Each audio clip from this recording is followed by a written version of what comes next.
Assalamualaikum everyone, welcome back to my YouTube channel with another interesting video. I hope you are all well.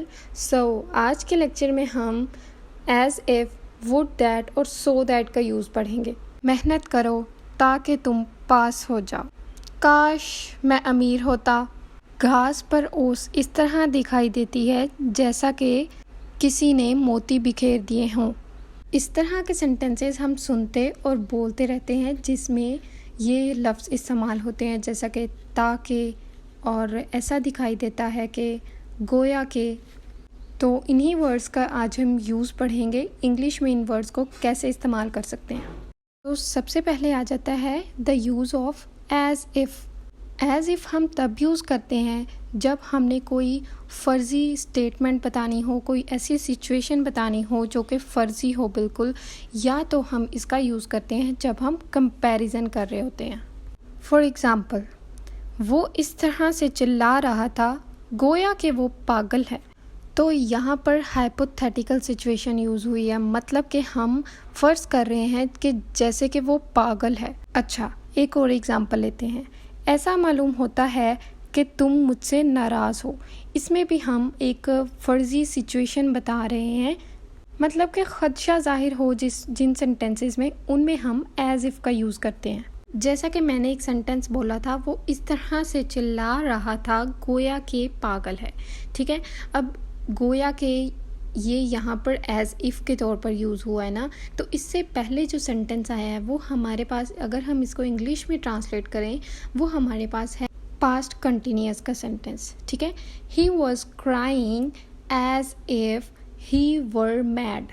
गोया कि वो पागल है। ठीक है, तो अब एज़ इफ़ का यूज़ करते वक्त हमें कुछ बातों का ख्याल रखना है। एज़ इफ़ का यूज़ करने के बाद स्टूडेंट्स हमेशा सेंटेंस में वर्ब की थर्ड फॉर्म और हैड का इस्तेमाल करते हैं, लेकिन जिन सेंटेंसेस में एडजेक्टिव यूज़ होता है वहाँ पर हम वर्ब की थर्ड फॉर्म और हैड का इस्तेमाल करने की बजाय वर का इस्तेमाल करते हैं। ही was crying as if he were mad. यहाँ वर इसलिए इस्तेमाल किया है क्योंकि हमारे पास नेक्स्ट सेंटेंस में एडजेक्टिव यूज़ हुआ है। मैड जो है एज अ एडजेक्टिव यूज़ हुआ है, इसलिए यहाँ पर हमने वर का इस्तेमाल किया है। एक ऐसा सेंटेंस लेते हैं जिसमें हैड और वर्ब की थर्ड फॉर्म यूज़ होती है। ऐसा दिखाई देता है कि किसी ने घास पर मोती बिखेर दिए हैं। ठीक है, इसको अब हम ट्रांसलेट करते हैं। सेंटेंस में ऐसा दिखाई देता है, ये शो कर रहा है कि हम एक खदशे को जाहिर कर रहे हैं। इसको ट्रांसलेट करते हैं। It looked as if someone had spread the pearls on the grass. इस सेंटेंस में हमारे पास सो दैट के बाद कोई एडजेक्टिव यूज़ नहीं हुआ, इसलिए हमने हैड और वर्ब की थर्ड फॉर्म यूज़ की है। आई होप आपको एज़ इफ़ की समझ आ गई होगी, एज़ इफ़ का यूज़ कैसे करते हैं और इसका यूज़ करते वक्त किन बातों का ख्याल रखना है। अब देखते हैं वुड दैट का यूज़ कहाँ पर करना है। बट सबसे पहले ये बता दूं कि वुड दैट का यूज़ अब मॉडर्न इंग्लिश में नहीं होता, इसलिए इसके अल्टरनेटिव्स बताती हूँ कि वुड दैट की जगह हम क्या क्या यूज़ कर सकते हैं। लेकिन इससे पहले वुड दैट को समझना ज़रूरी है। वुड दैट किसको कहते हैं? वुड दैट का यूज़ हम वहाँ पर करते हैं जहाँ पर हम अपनी ख्वाहिश जाहिर कर रहे होते हैं और वो इम्पॉसिबल होती है। जैसा मैंने सबसे पहले वीडियो के स्टार्ट में आपको बताया, काश मैं अमीर होता।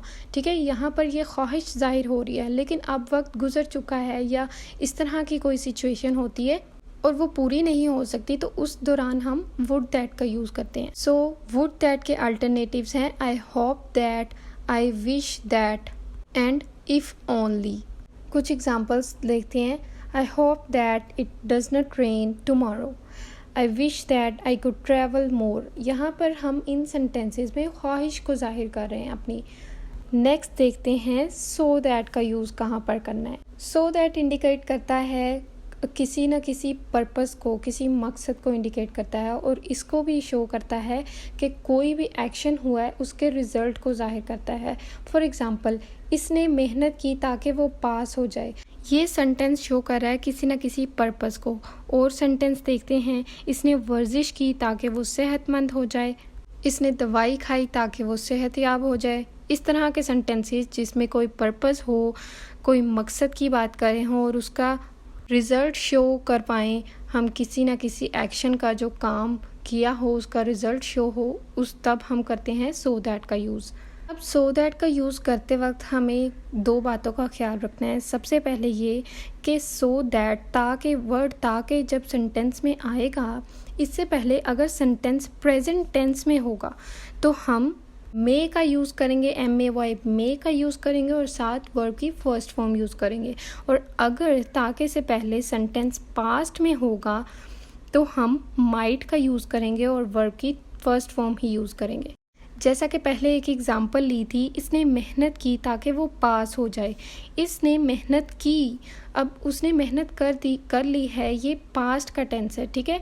तो हम इसमें सो दैट के बाद माइट का यूज़ करेंगे और साथ वर्ब की फर्स्ट फॉर्म यूज़ करेंगे। He worked hard so that he might pass. अब एक और सेंटेंस देखते हैं, मेहनत करो ताकि तुम पास हो जाओ। मेहनत करो, अभी ये पास्ट का टेंस नहीं, ये प्रेजेंट की बात कर रहे हैं। तो इसके बाद हम सो दैट के बाद मे का यूज़ करेंगे, साथ वर्ब की फर्स्ट फॉर्म यूज़ करेंगे।